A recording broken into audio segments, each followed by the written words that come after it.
कौटिल्य अर्थशास्त्र में अभी तक हम लोगों ने 4 प्रकार की विद्याओं के विषय में पढ़ा। त्रयी, वार्ता, आन्वीक्षिकी और दंड नीति। आज हम अध्ययन करेंगे वार्ता दंड नीति के विषय में। कृषि, पशुपाल्य, वाणिज्य च वार्ता। कृषि, पशुपालन और व्यापार ये वार्ता विद्या के अंतर्गत आते हैं। ये वार्ता के विषय हैं। यह विद्या किस किस के द्वारा प्राप्त होती है? धान्य, पशु, हिरण्य, ताम्र आदि, कुप्पे, विशिष्ट, प्रदान, औपकारिकी। कुप्पे अर्थात जो नीचे खनिज पदार्थ जमीन में गड़े हुए हैं, जिनका खजाना है, जिनका कोष है। और भृत्य अर्थात जो नौकर चाकर हैं, जो आपके ऊपर उपकार करते हैं, आपकी क्रियाओं को करते हैं, आपकी सेवा इत्यादि करते हैं।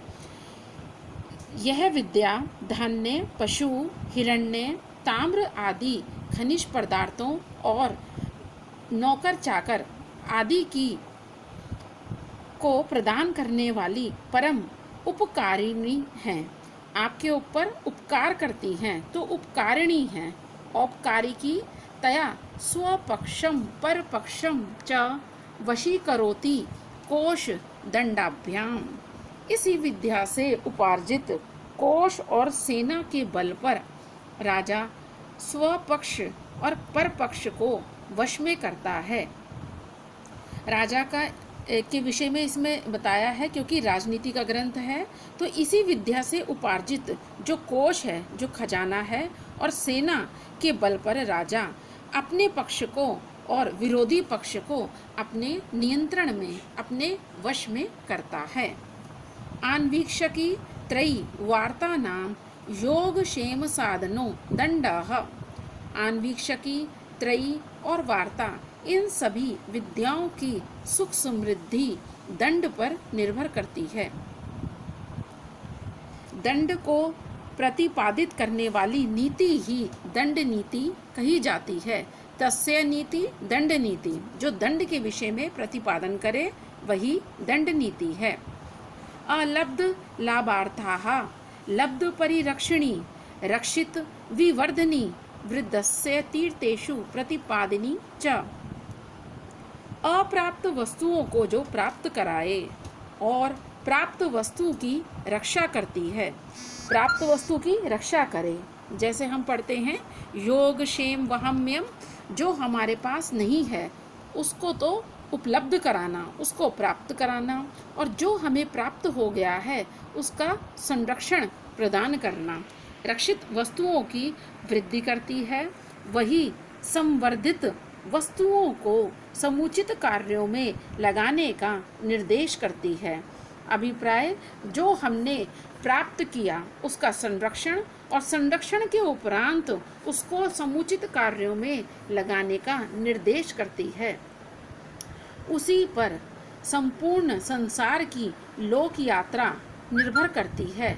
तस्मात् लोक यात्रार्थी, संपूर्ण संसार की लोक यात्रा मतलब अपना संपूर्ण जीवन इन सब चीज़ों पर निर्भर है। इसलिए लोक को, संसार को समुचित मार्ग पर ले जाने की इच्छा रखने वाला राजा सदा ही दंड देने के लिए हमेशा तैयार रहे, प्रस्तुत रहे।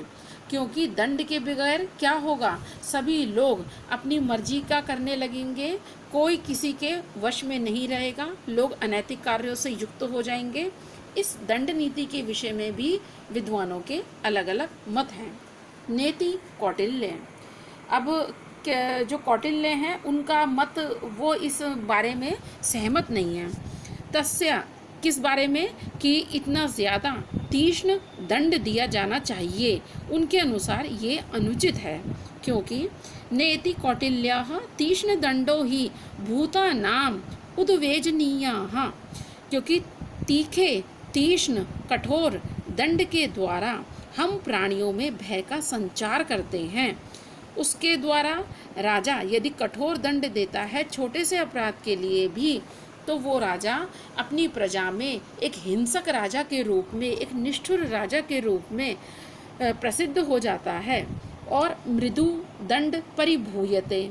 और इसके अतिरिक्त वो ये कहते हैं कि राजा को दंड में ढिलाई कर देने से भी क्या होता है, यदि राजा बहुत ज़्यादा ढील देता है दंड में तो भी राजा की अवहेलना होने लगती है, राजा को राजा नहीं समझा जाता है।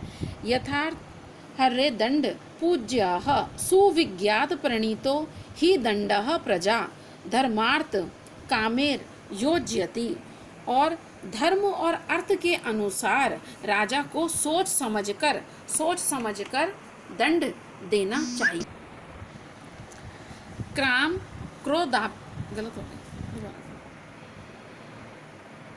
क्रोधाभ्याम अज्ञानम वानप्रस्थ परिव्राजकनम अपि कोपयति कि मंग पुनः गृहस्थान अप्रणीतो ही मात्स्य मछली न्याय उद भावयति बलियान अबलम ही ग्रसते दंड धर अभावे तेन गुप्तः प्रभव इति।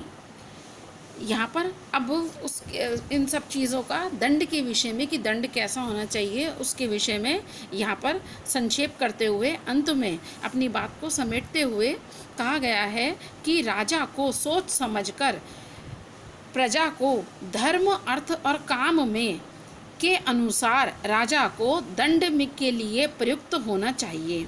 जैसे काम क्रोध के वशीभूत होकर राजा यदि अज्ञानता पूर्वक गलत तरीके से दंड का प्रयोग करता है तो वानप्रस्थ और परिव्राजक जैसे जिनकी किसी प्रकार की कोई इच्छा या किसी प्रकार की आसक्ति नहीं है, ऐसे लोग भी राजा से कुपित हो जाते हैं, ऐसे लोग भी राजा के प्रति अच्छी भावना से नहीं रखते हैं।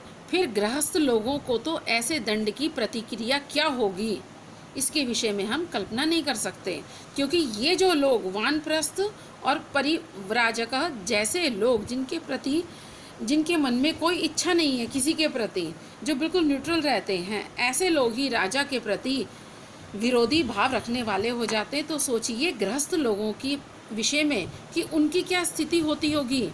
इसके विपरीत यदि दंड से व्यवस्था सर्वथा ही तोड़ दी जाए, कहने का अभिप्राय कि दंड से यानी कि बिल्कुल ही दंड को छोड़ दिया जाए, दंड की सारी व्यवस्थाओं को तोड़ दिया जाए तो क्या होगा, मत्स्य न्याय उद्भावयति।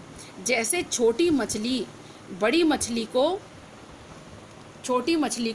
मछली खा जाती है, छोटी मछली हर प्रकार से नाश को ही प्राप्त होती है, उसी प्रकार से बलपूर्वक बलवान व्यक्ति निर्बल व्यक्ति को अपना ग्रसन बनाएगा, उसका जीना मुश्किल कर देगा।